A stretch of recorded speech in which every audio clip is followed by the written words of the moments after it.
Tonight on CBC Vancouver News. Relentless rain with more on the way. I feel much better today than I did yesterday at this point. So why is Abbotsford's mayor more optimistic today? Also, we ask that everyone continue to follow the extended order until Tuesday, December the 14th. Gas restrictions extended, difficulty getting fuel into BC, and it might be a little bit pain on your shoulders afterwards, right? Kids across the province line up to get vaccinated as concern grows over a new variant. This is CBC Vancouver News.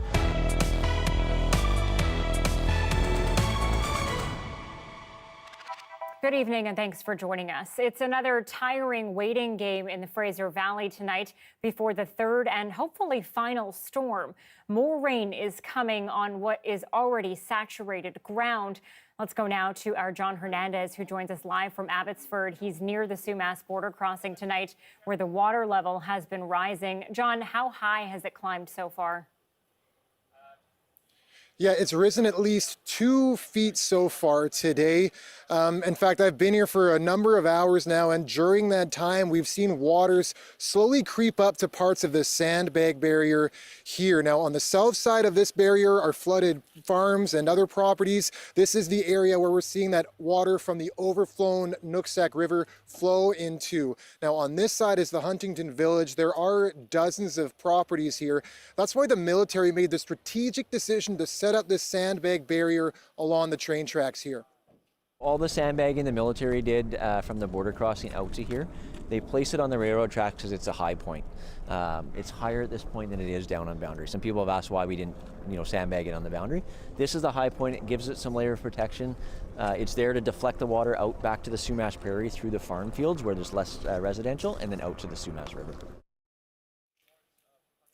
And if you look around here, many of the homeowners have sandbagged their properties. There are 90 homes here currently under an evacuation order. Yeah, and I was actually just there a week ago today, and I spoke to many of those homeowners, and they already had flood damage. But, John, we're hearing that not all of those property owners are leaving this time. Yeah, the evacuation order, the recent one, was issued yesterday rather. But if you look around, you'll see plenty of vehicles in a number of driveways here. Homeowners say they're not necessarily being complacent, rather just given the amount of rain we've seen over the past few days, some of them feel that the floodwaters won't hit them this time. This time around, we're just staying and watching, and we have our guidelines. We're 3 minutes from high ground. We're packed, ready to go. And it's not like a tsunami coming in, it's a flood. It's going to come in, it's going to give us all I need is 10 minutes and I'm out of here. Now, obviously, officials are advising against defying those evacuation orders. And if we've learned everything over the past couple of weeks here, it's that things can change at a moment's notice. Police say that people should leave here if they haven't already. And they are warning that if heavy rains do come down over the next couple of days here and everyone tries to leave at once, that can lead to congestion on the roads out. A bit of a safety hazard. It can also make it more challenging for first responders to access the area. Anita. John Hernandez live in Abbotsford tonight. Thank you, John. And that forecast is just another emotional blow to the communities that have already lost so much. As Susanna De Silva shows us, people are weary as they wait to see what comes.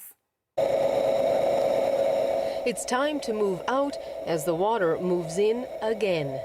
I'm watching a slow motion train wreck. I mean, it's just, it's coming, but there's nothing you can do. You just sit here and watch, It's frustrating. It's hard. This is what his recycling business looked like in the morning. 2 hours later, this boat was almost ready to float off as floodwaters rolled over the U.S. border. You can see the high water mark from the last event. It went up about 3 feet. Our lunchroom and everything is still all torn apart. This water is still the result of this weekend storm, and while today at least provided a reprieve from the rain and perhaps a hopeful sign, the break is a brief one. The next storm is on deck. Yeah, I don't know what to say. I'm actually speechless. This farmer already didn't know if he could save his field, submerged first in catastrophic floods 2 weeks ago and again now. First time it was shocking, but now we're more prepared. It's a feeling echoed by the mayor of Abbotsford. And I feel much better today than I did yesterday at this point. Unless we get a 200 millimeter dump Tuesday and Wednesday, that's a whole different ballgame then. Crews worked into the night to set up a dam to protect Highway 1 and are feeling confident about the dikes that have been repaired and reinforced. In Hope, the weekend storm washed away some houses. It's not clear how many, but it has everyone worried about what comes next. They're a little bit anxious. They're concerned this next wave is going to cause some more flooding. So while everyone watches the skies, sandbags keep going down to try and protect as much as possible. And sandbagging is not part of our job description anymore. So we really appreciate the military coming in and helping us. Susanna Da Silva, CBC News, Abbotsford. Let's bring in meteorologist Johanna Wagstaffe now. Joe, we keep talking about how we're buckling up for this next storm. It's expected to pack a punch, but how bad are things really going to get? Yeah, Anita, we keep hearing the mayor of Abbotsford say, as long as it's not a 200 millimeter dump, and while parts of the BC coast will get over 200 millimeters, right now, not quite at those levels. However, we're still talking 50 to 100 millimeters for our vulnerable communities. I want to take you to a map to just remind you why we're watching the south of the border so closely. The Nooksack River flows through Washington, but the watershed is northward. You can see that flow with the arrows. The Nooksack River peaking today just below where it peaked November 13th to 15th, flooded, tracked northward. And you could literally watch the live cams as that water moved across the border. That will be the concern again in the next 48 hours. Let me take you to the satellite and radar. And I've actually given you the water vapor. So you're not looking at radar right now. What you're seeing is the precipitable water available in the atmosphere. I wanted to show you the source of this one. It is very different than our last two atmospheric rivers, which were the Hawaiian Islands, the classic Pineapple Express. This one is traveling 8,000 kilometers across the Pacific, and it has landed on a central and northern coast tonight, where we do have both snow, winter storm, wind, and rainfall warnings. This is going to be a high impact event for a huge swath of BC, but of course, watching this very closely in through southern BC, where the rain is a few hours away from falling. Just showing you those warnings again. So Metro Vancouver, the Fraser Valley, under a rainfall warning. We also have a statement issued from BC Avalanche, because snow levels will be so high. We're talking 2,500 meters. We will see snow melt. Widespread avalanche risk is also a concern. And finally, Anita, 2 days ago, we were talking about Environment Canada issuing this red alert. That's for emergency planners. They have done it again tonight. I've just got the email. So all eyes on this next storm really playing out over the next 48 hours. Okay, thanks so much, Joe. You're welcome. We have some striking images to show you now. First Nations Emergency Service is sharing photos on social media showing the impacts of flood damage to one BC community. Mud and debris from the recent floods flowing through a property in the Shawkin community along Highway 8 near Merritt. Multiple vehicles and other equipment covered in silt and sludge, some almost completely submerged. The Society is coordinating emergency services for First Nations communities affected by the flooding. And another reminder of the kindness of strangers in the wake of the flooding here in BC. An armed forces helicopter crew from Quebec thanking residents in Yale tonight after they sprang into action for an emergency landing. If they would not have been there, we would have had to wait for the army to come and then cut the trees, because we had to move the helicopter, right, to avoid the water rising. So their help was really well received. The crew was heading to Abbotsford Thursday when thick fog forced them to land on the banks of the Fraser. But worries about rising waters meant they needed to change locations fast. Two residents approached the pilot and a snap decision was made to grab a chainsaw and clear cut a nearby wooded area. Another resident stopped traffic so the helicopter had some place to land. Well, that was happening, and yet another offered up to the keys to his cabin so the crews had lodging for the evening. Okay, and those gas restrictions drivers on the South Coast are dealing with right now, well, they are being extended until December 14th. I want to bring in Dan Burrett for more on this. Dan, tell us why the extension. Officials say the wicked weather has forced the Trans Mountain Pipeline to shut down since November 14th. It supplies southwest BC with 85% of its fuel for refining.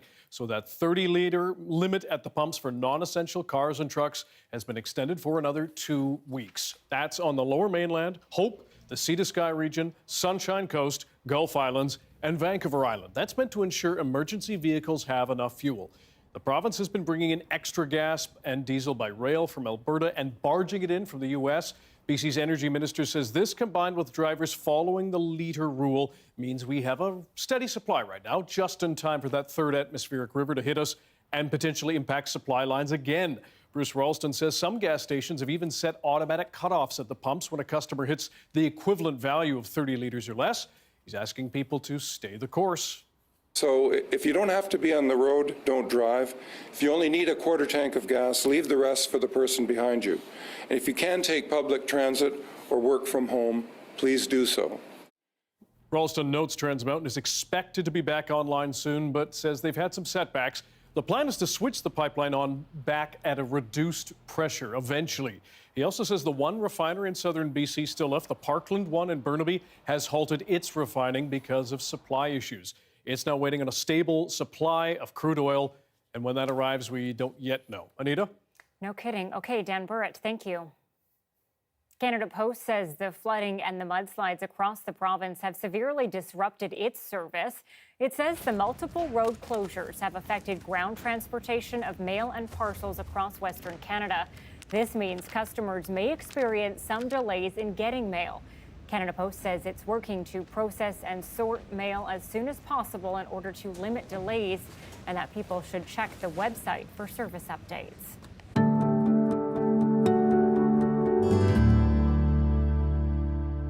To the COVID vaccine campaign now, where nearly 407,000 British Columbian adults have already received their third dose. And for the first time since early August, BC's three-day weekend total of new cases has fallen below 1,000. 11 more people have died, pushing the provincial death toll to 2,333. Hospitalizations shot back up to more than 300 again. 115 patients are in intensive care, with 88 of them not having received a single dose of the vaccine.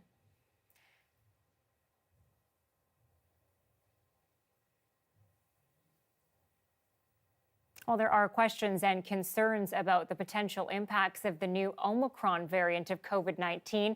They continue to swirl. 204 people who have recently arrived in BC from areas where the variant has been spreading are being tested. We are right now doing what we need to do, which is ensuring that everyone who's arrived from the African countries in question receives a PCR test. All travelers to BC from countries in the southern part of Africa will require a negative molecular test. Health officials are also reviewing air passenger lists from the last 2 weeks as a precaution. Dix says for now there will be no Omicron-specific restrictions in the province, nor will there be any speeding up of the booster shot campaign. Well, COVID-19 vaccination clinics open their doors today to children aged 5 to 11. Earlier, we showed you a few kids' journeys through that process, but far from the fear you might expect, the reaction for most, well, no biggie. Here's how they felt about the jab. I was a little bit nervous at first, and then I didn't feel anything, so it was really good, yeah. Was anyone surprised at what it felt like? Yeah. It was easy. A lot. It didn't even feel like it went in, actually. Yeah, it felt like nothing. It was great. I was so scared, and then I was like, oh, that's it. How does it feel to all have people from the same school all doing it on the same day? Really good. Yeah, it's weird, because now we know like the people around us are getting back. Yeah. And you have much more people to comfort you than just your family. Yeah. Like it's fun because all your friends are here after. Yeah. You guys all have stickers, and then you can kind of congratulate each other, right? Yeah. Anything else we wanted to say that we were surprised about or how we felt? I felt good before this. Yeah. I was just like dancing. I was scared. You I'm really scared. I was excited. Because I thought it would hurt, but it felt like nothing after. I was scared and excited at the same time. Yeah. I was just lying in my bed, and then my mom just like opened the door and said, "Guess what? You're getting your COVID-19 vaccine today," and I just fell out of the bed. Yeah. So my mom came through the door and she's just like, "You're getting your COVID vaccine," and I'm like, "What? Okay, yay."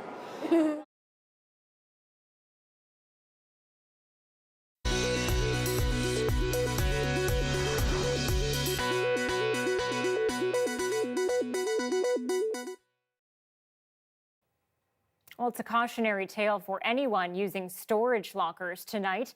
A Vancouver woman was keeping her cherished belongings safe at a Richmond facility, or so she thought.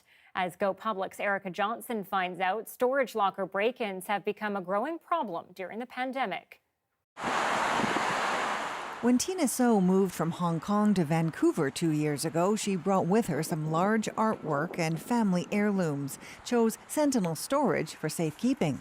I thought maybe it's a good, sensible place to put our family valuables. She trusted Sentinel's security, widely touted. But when she went back in August, only empty boxes remained. I was shocked. I double-checked the door number. I thought I entered some people's locker. There was no sign of forced entry. Access records show no one had entered her locker. And despite security claims, the police constable investigating told her the company has no video surveillance of the theft. That disappointed me a lot because everywhere I see is this 24-hour surveillance that customer can trust us. Theft at storage lockers is on the rise in this pandemic economy. This security expert says theft attempts at storage facilities his company monitors have gone from 135 last year to almost triple that in the first 10 months of this year. The attempts are very often. It happens a lot. Every week we have several. Online reviews have plenty of people reporting theft at various storage companies, saying management did not help at all, was indifferent, and it was extremely difficult to get answers. Sentinel Storage is owned by Storage Vault, a company that recently bought up smaller companies and is now the biggest player in the industry. No one would give Go Public an interview, but in a statement, a spokesperson for the company said it was sincerely sorry about the loss and that security is fundamental to its service. The company told Tina So she can file an insurance claim up to $5,000 if she provides receipts. But the stolen artwork far exceeds that value, she says, financially and personally. She says she's heartbroken and is losing hope. She's offering a $5,000 reward to anyone with information, hoping to crack the case of the not-so-secure self-storage. Erica Johnson, CBC News, Vancouver. The BC Highway Patrol is investigating an erratic driver who crashed into a rock face just outside of Peachland. Police were in the area checking the speed of passing cars when a lone officer noticed an SUV heading southbound on Highway 97 going over the posted speed limit.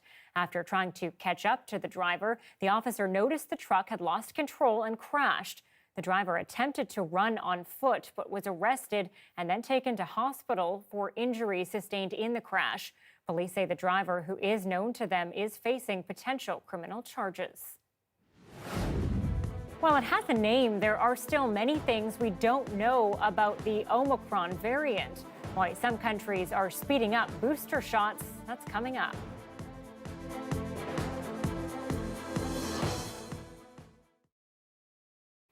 Thanks for staying with us during our commercial-free live stream. An Inuit musician found his voice using a unique hybrid. He improvises with traditional throat singing and beatboxing, developing what he calls throat boxing.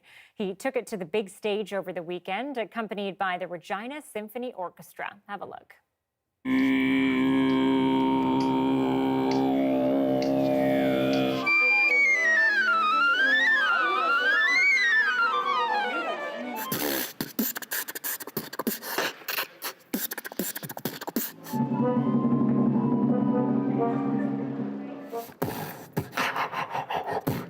When I first started, I was really shy because throat singing is something that the female does primarily. So I grabbed onto that and I made it my own.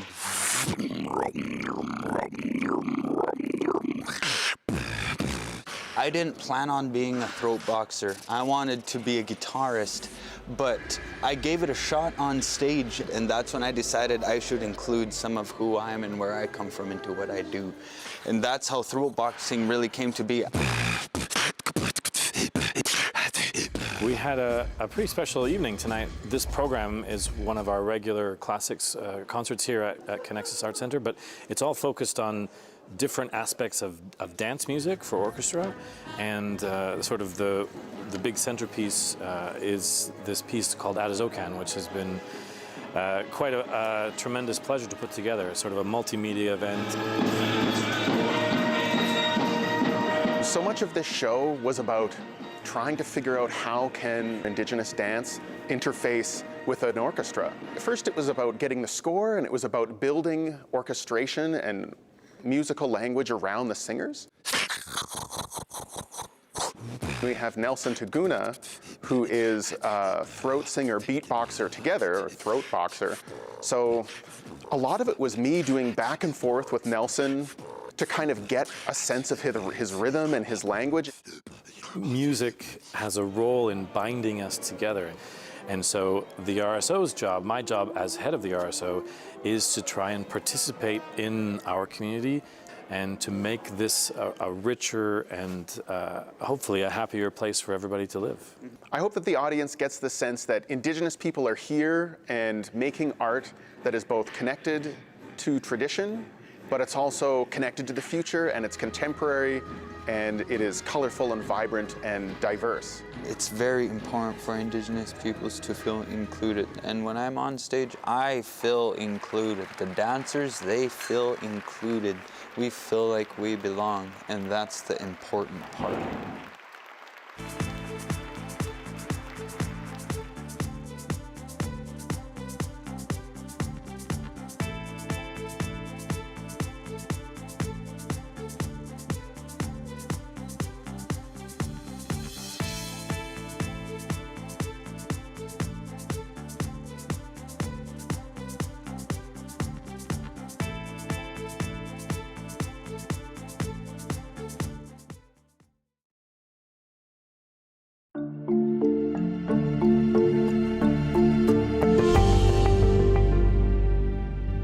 Well, the world is waiting for answers to crucial questions about the Omicron variant. How transmissible is it? How easily does it evade immunity?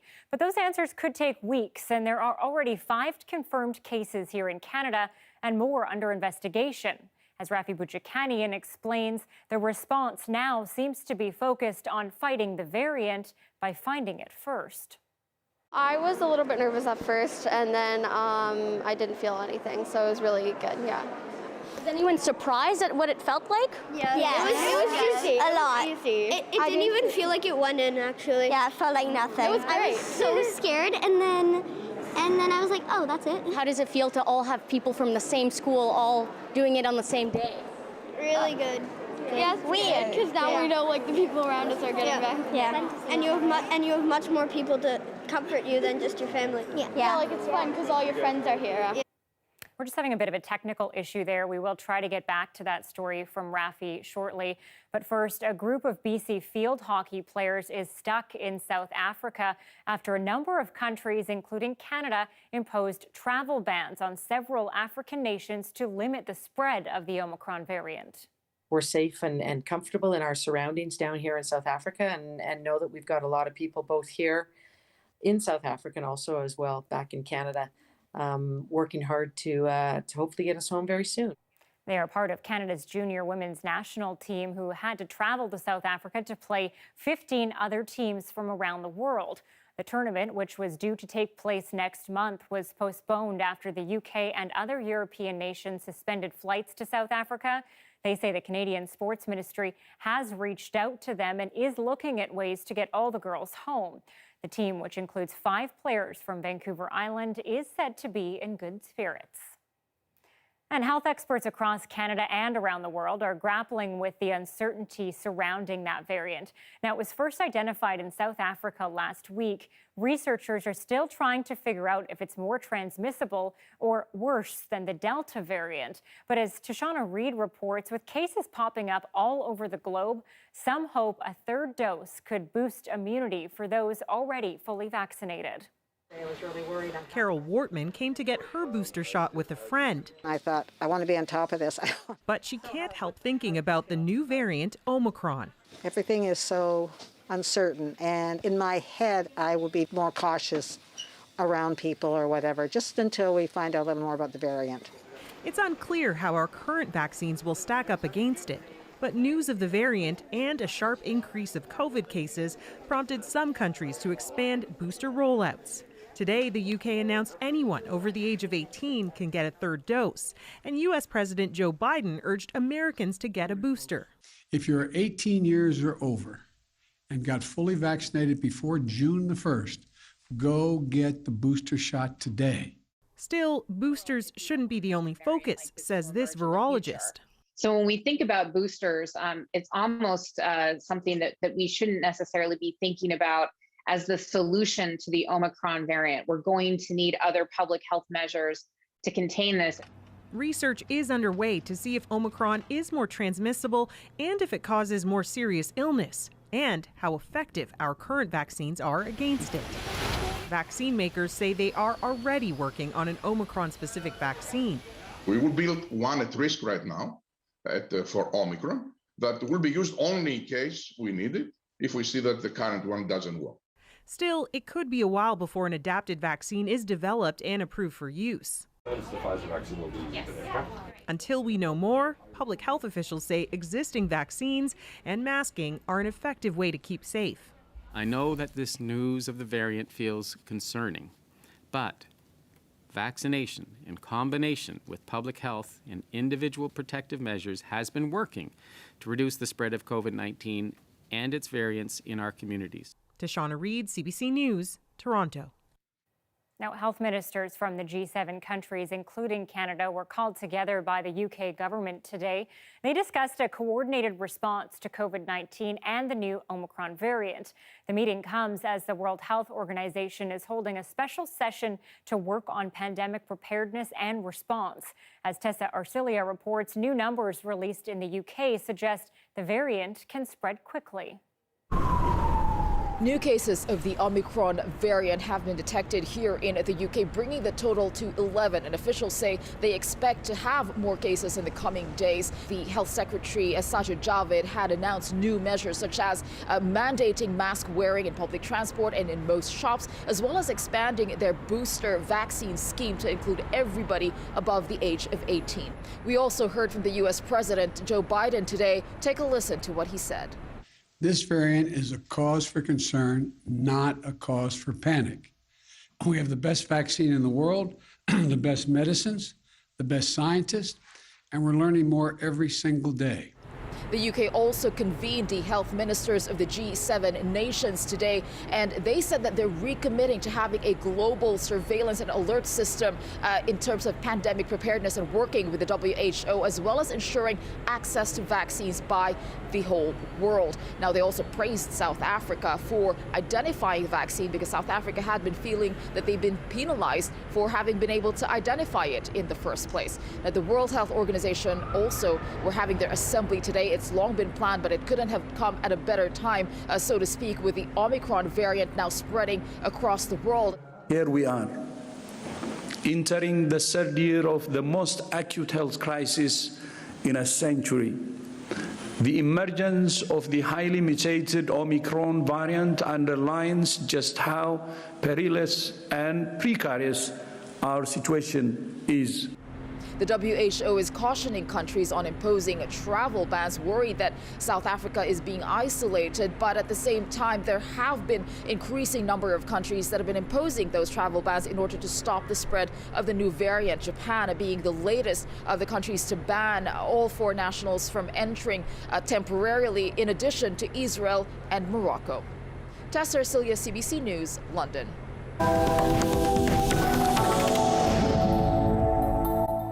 Tomorrow marks the 55th anniversary of Barbados' independence from the United Kingdom, and it will be a special one as the Caribbean island nation will turn from being a commonwealth like Canada into the world's newest republic. Thomas Dagla explains how Barbados came to severing ties with the British Crown.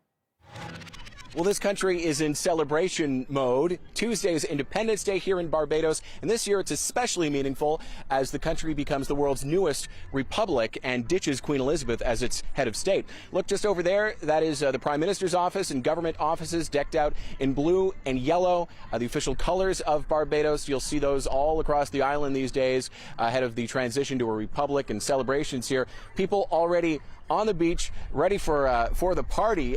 On these shores in 1625, the English arrived, and from the 17th to the 19th century, British elites used this island as a slave trading hub and used enslaved Africans for hard labor against their will on sugarcane plantations. Now Barbadians feel this last step, removing Queen Elizabeth as their head of state and having their current Governor General serve as their new Barbadian president, well, that will be the last step in removing colonialism here on the island of Barbados. We've been speaking with some Barbadians at a local market. Here's what they told us about this big step in their history.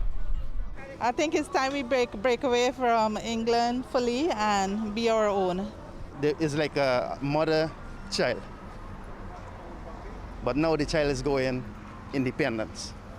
Child's grown up. Yeah, growing up. It's just to know that the head of your state would be a Barbadian, and that would be a person selected from among us. Celebrations will be a little subdued due to COVID-19. The government has been handing out these gold and blue face masks, the official colors of Barbados, as a way to make the most of it and celebrate safely. Prince Charles is here. Not everyone agrees that he should be honored as a guest of honor here of the government here in Barbados as the country removes his mother as head of state. But in any case, he will be part of celebrations tonight, midnight, as Barbados becomes a new republic.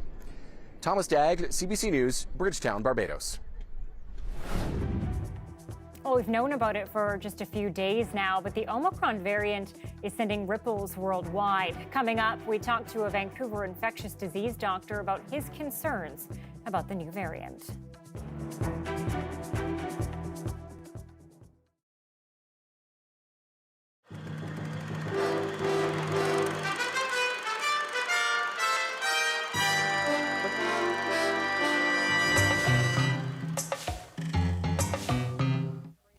Battered by the free trade agreement and devastated by unfavorable international trade rulings, British Columbia wine growers have seen their industry cut almost in half in recent years. But as Ray Hall reports from Vancouver, one segment of the BC wine industry is making a comeback. And this time, it's being seen in all the right places. A few years ago, the wine British Columbia was known for wouldn't have made it through the front door of this event. But tonight is a good indication that if BC wines haven't actually arrived, they're definitely on the move. Some of the BC whites are incredible, and for the price. These are BC estate wines, in the same company as some of California's finest. And at tonight's wine tasting, good impressions count. The restaurant trade is in the crowd with money to spend. And there's some real interest in what we're producing. And I think it's now we have to follow up on it and make sure that we make the sale. Estate wines are handcrafted in small cottage wineries, most of them in the Okanagan Valley, and none more than 10 years old. Right now, estate wine sales account for only 8% of BC's $75 million wine industry, but their success is important because they're managing to compete and grow in a post-free trade market. I think we're still going to go through some adjustment, but I'm a lot more confident about where we're going to be in 2 or 3 years today than I was 2 or 3 years ago. That's not the case with the big commercial wineries that mass-produce BC's jug wine. The largest of them, Kelowna Wines, now operates at just half its capacity. Things are leaner and tougher, and there's a lot of pressure on the commercial wineries. That's because 3 years ago, free trade and other international rulings tore away the tariffs that had long protected Canadian wine. As a result, most of the Okanagan vineyards were torn up as well. Canada's higher-priced, low-grade wine couldn't compete against bigger, cheaper foreign competition. Look at this one over here. But the tiny estate wineries spotted a niche where they might survive despite free trade, quality wines at a reasonable price. One of the goals that I have is to produce some of the finest red wine produced in the Okanagan Valley. So Ben Stewart is combining new technology with old world techniques. We're experimenting with 3 different types of French oak barrels that were specifically imported for the aging of our Pinot Noir. But it's going to take more than better wine techniques to overcome one big hurdle, the image many people still have of BC wine. That's a holdover from the heyday of such Canadian classics as Lonesome Charlie and Cherry Jack, the kind of stuff to make a wine connoisseur wince. To fight that image, the estate winery's strategy is to get on all the best wine lists in town, like the internationally known Souk Harbor House. Sinclair's viewpoint is respected by a lot of other restaurateurs. It's very well balanced. And Philip Sinclair is interested. His foreign clientele enjoys BC wines. It's Canadians who can't believe it's changed. It's our national inferiority complex that we must overcome.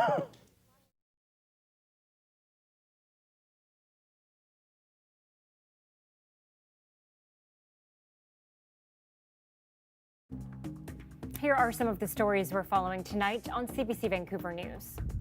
And it's not like a tsunami coming in, it's a flood. It's going to come in, it's going to give us all I need is 10 minutes and I'm out of here. Floodwaters from Washington state are quickly moving into Abbotsford's Huntington Village area. Levels rising at least 2 feet just this afternoon. City and military crews made the strategic decision to set up a sandbag wall along the train tracks there. An evacuation order remains in effect for about 90 properties, and police are urging people to abide by the orders. I'm announcing today that we're extending the temporary order to limit fuel for non-essential vehicles until December 14th. The gas restrictions in parts of BC are being extended until at least December 14th. The relentless rain has made it hard to get the Trans Mountain pipeline up and running again. And while gas is coming in on barges through the U.S. and via rail, the pipeline supplies a significant amount. Under the order, drivers in the Lower Mainland, Sunshine Coast, Gulf Islands, and Vancouver Island can only fill up to 30 liters per stop. I'm pretty excited to get this. And starting today, BC kids aged 5 to 11 can get that extra layer of protection against COVID-19. But despite some excitement from parents to get their kids vaccinated, getting an appointment proved to be a challenge for some. Health Minister Adrian Dix is asking parents to be patient, saying the province is pushing out invitations at a rate of about 8,000 an hour. And those kids are getting vaccinated as concern around the world grows over the new Omicron variant of COVID-19. While some countries have been quick to restrict travel, others are taking a different approach. But what is it about this particular variant that is making countries scramble? For more on this, I'm speaking with Dr. Horacio Bach, clinical professor of infectious diseases in the Faculty of Medicine at UBC. Thanks for being on the show. Thank you for having me. Now, we've seen other variants that haven't quite caught on before, like the Delta has, for example. So what is it about the Omicron that is so concerning? The concern with this new variant is because we have an excessive number of mutations. We have to remember that the previous variants, Alpha, Beta, Gamma, and Delta, the number of mutations is very low. We are talking about 3 to 5 mutations in general that are the concern. In the case of the Omicron, we are talking about 32 mutations. It's excessively high number. When we talk about mutation, means that are changes in the protein that the virus is using to infect us. So that's the main concern that we are monitoring now. So what sort of protection do our current vaccines actually give us against this variant, given that there are so many mutations? This point is a question that we cannot answer because we don't know. It's under investigation. We need to wait more and more cases that will be reported, and then we can make a suggestion, because right now the only symptoms that are being recorded are like a mild symptoms of flu. But the symptoms we are seeing now are completely different from the symptoms from the Delta or the previous variants. So they are based on fatigue, muscular pain, dry coughing, and other types of symptoms that they were not seen previously. So what do you think people need to do to protect themselves, or maybe they don't need to do anything right now because we aren't seeing many cases? Yeah, so right now it's just to continue to follow the guidance of the public health, using masks, sanitize, keep distance, and if you congregate in specific spaces, just make sure there is ventilation. And, the same that we are talking all the time about these guidelines that we have to continue until we will know more information. This virus is very, very new. We still don't know a lot, and we have to monitor around the world. Do you have any concerns about travel? Because I'm starting to see a lot of people now starting to leave the country, but not every country has the same restrictions to combat the Omicron. Yeah, the point that in the very beginning, they restricted all these flights from South Africa and countries around South Africa. And basically, in my opinion, the virus is already in many places around the world. It's not only from South Africa. Even in Ottawa, they were identified two people with this Omicron variant, and they were in Nigeria. So Nigeria from South Africa, we're talking about thousands of kilometers. So I'm not sure that the person that, or when they were identifying the hospital, is the person that is the first case. It maybe is around Africa for a while, and we don't know, because in Africa, unfortunately, they don't have the technique or the money to pay for this test. They are very expensive, and they are poor countries, unfortunately. There's always a lot of panic when a new variant comes out, and I feel that there's been a lot of panic with this one. Are you worried yourself? I'm not so worried at this point, because we haven't seen something that is, very hard to understand.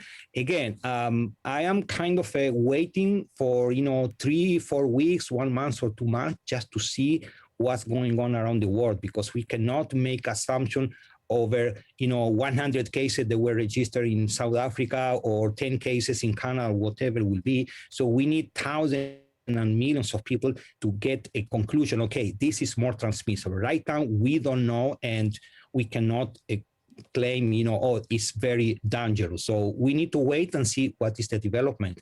Dr. Horacio Bach, thank you for being on the show today. Thank you so much. Halfway around the world, floods are impacting the country of Kenya. The effects of climate change in Africa coming up. And at 6:41, a live look tonight at the Pacific Highway border crossing in Surrey. If you want to head south, starting tomorrow, you can travel for 72 hours by land without a PCR test. If you're heading south, though, what will the weather bring you? Johanna has your full forecast next.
In the year 2050, how will BC look? From agriculture to cities, how will climate change change life? Don't miss 2050 Degrees of Change, a CBC Vancouver original podcast, now available.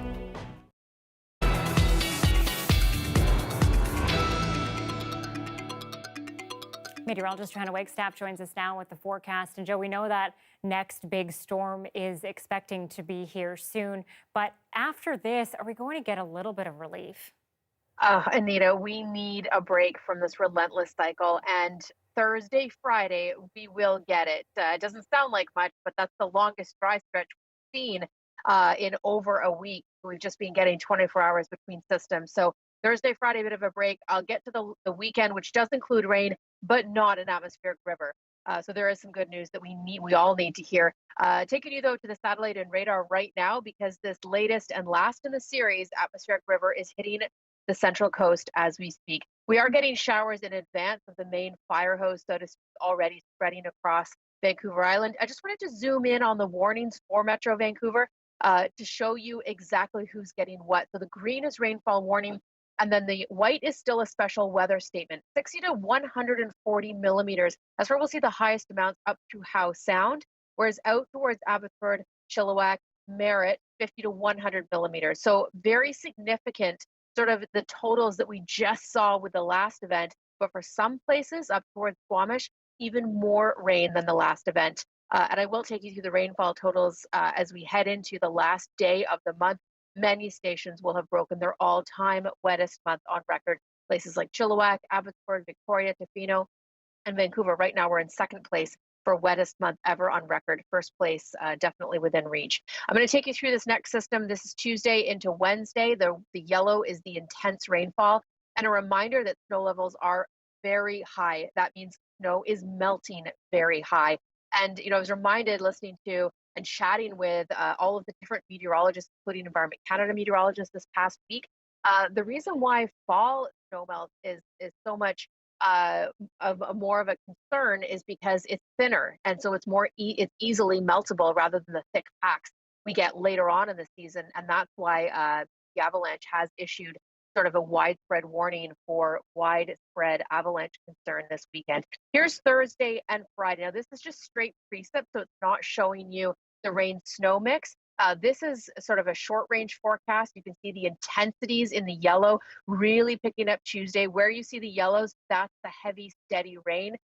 Easing a little bit Tuesday night. Wednesday, we get a fresh pulse, particularly for northern sections of Metro Vancouver and the Fraser Valley. Easing Wednesday afternoon. Then we get our break Thursday and Friday. And I know, Anita, you were asking about this. Starting to show up in our forecast models.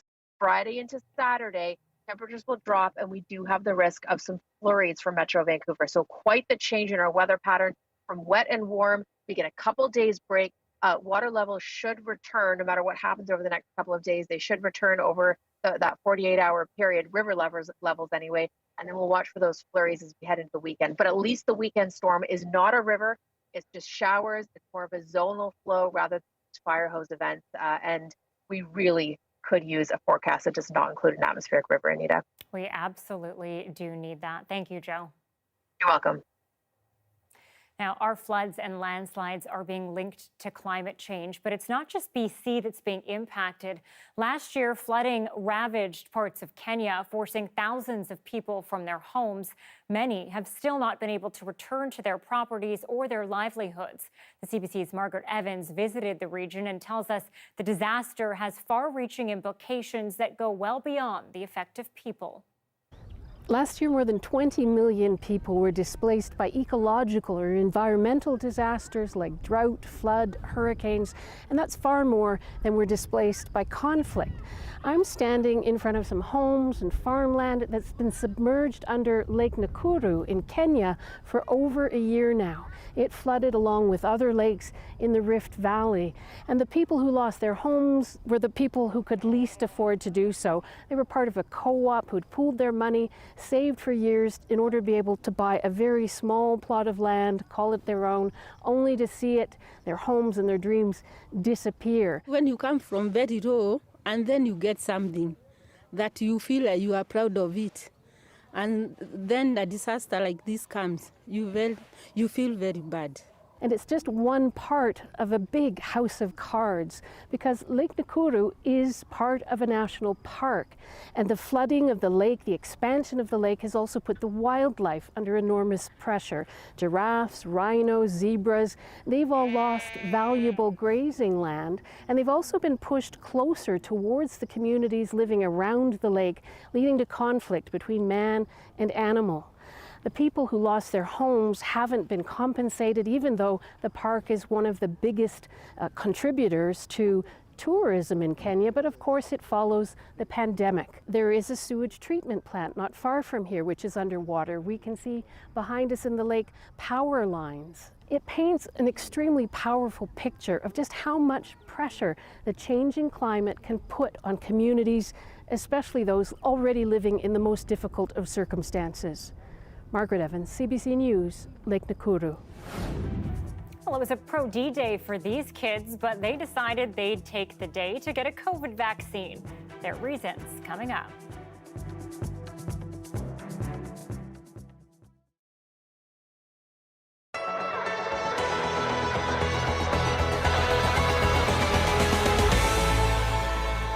To find the oldest tree in the Maritimes is no joyride. First, a quick drive down a muddy road, off the beaten track, hoof it for 20 minutes. Then another 20-minute trek through the woods. I don't see a path.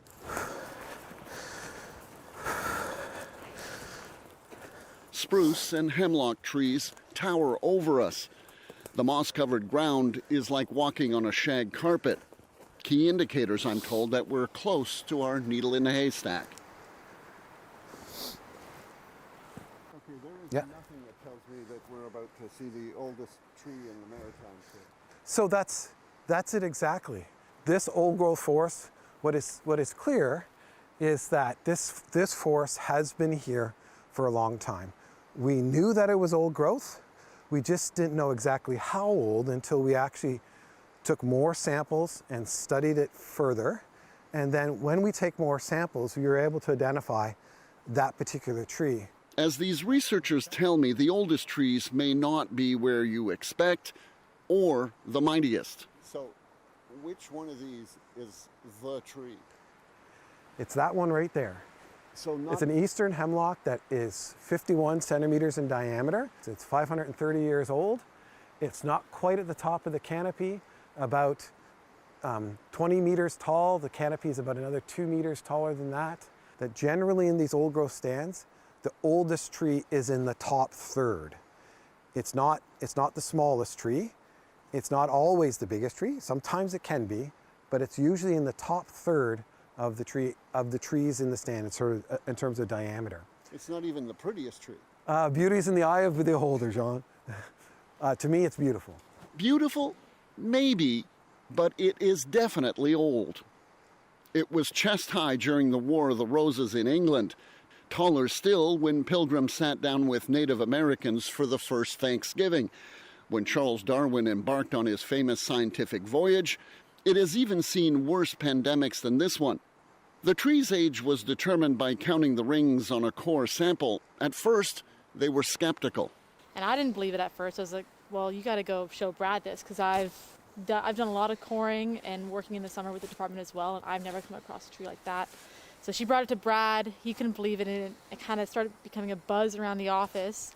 Then I wanted to age it as well, just to confirm, and I got around the same age. So yeah, it was exciting for everyone that was around that day. It really kind of, we all had to stop what we were doing and take a look and really take it in to kind of believe how old it really was.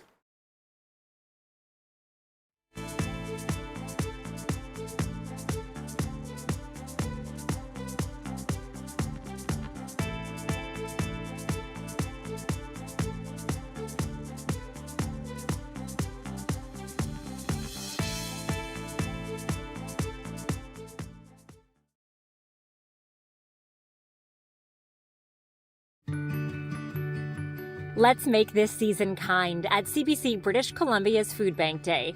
Last year, we raised a record-breaking amount of money for local food banks across BC, and we want to do the same this year.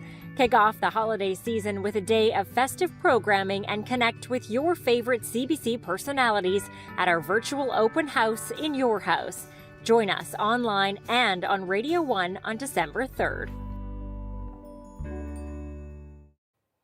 Well, elementary school-aged kids across the province can now get an extra layer of protection against COVID-19. Starting today, those aged 5 to 11 in BC can get a pediatric dose of the Pfizer-BioNTech vaccine. But as Isabel Regam reports, the rollout of bookings didn't come without its challenges. I was so scared, and then I was like, oh, that's it. It's a big day for little ones. And these kids, they go to the same school and have a pro D-Day, so they're in this together. Now we know, like, the people around us are getting back. Yeah, and you have much more people to comfort you than just your family. Starting today, as many as 350,000 children aged 5 to 11 in BC can get the pediatric dose of the Pfizer-BioNTech vaccine. I'm pretty excited to get this. It's time. We waited a long time for this. Despite the overall excitement from both kids and their parents, getting an appointment wasn't seamless. Most at this clinic say they didn't get an invitation to book, but called the provincial phone line over and over again. The first calls, each time it was more of a message that they're registered, we have them in our system, but you just have to wait for that text message. And then on the fifth try, that wasn't the message I got. Instead, I got a message of, sure, I can book them in for you. When do you want to go? Today, the province said while it's pushing out invitations at a rate of about 8,000 an hour, and while there is bound to be frustration on day one, asked for patience from parents. We were all bolstering each other along and saying, call and book the appointment, call and book the appointment. But as a physician, it's like, well, I know my patients may not necessarily have the time or the ability or the pro D-Day, for example, to book it all, to just drop everything and stay on the phone. Health Canada approved the shot earlier this month, and BC Provincial Health Officer Dr. Bonnie Henry says 3 million kids in the U.S. have received the same dose without sparking any safety concerns. In BC, it's expected the vaccination drive for kids, including second doses, should wrap up by the end of January. For kids who had been waiting anxiously for their first dose, I thought it would hurt, but it felt like nothing after. Now the wait begins for their second. Isabel Regam, CBC News, Vancouver. Great news, and so awesome to see all those kids jumping in line to get that vaccine.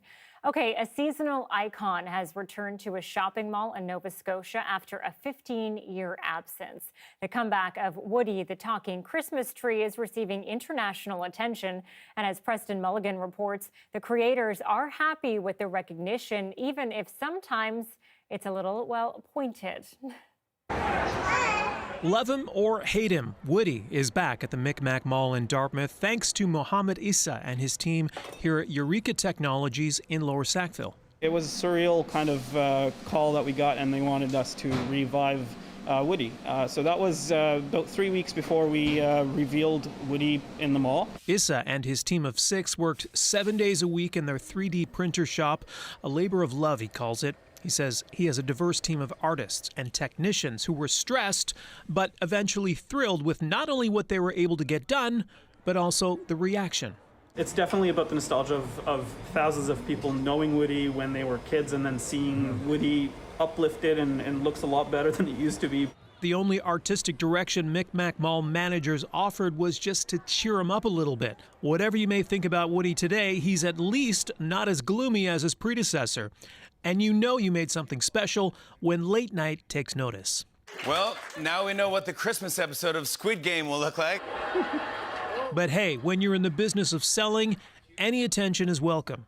There's a lot of very, very positive comments about Woody coming back. There's also some negativity out there about it, but you know what? People are going to always poke fun about things like this, but it's just part of what Woody is. Issa gives credit to the Micmac Mall for hiring a local company like his. Just seeing how many people are just extremely happy and excited to be able to talk to the tree that we have created in this shop, it's just a really good feeling to be part of this whole thing. Preston Mulligan, CBC News, Lower Sackville. Thanks for being with us tonight on CBC Vancouver News at 6. We'll continue bringing you the coverage from the communities affected by flooding, especially with another storm coming. We'll see you tomorrow.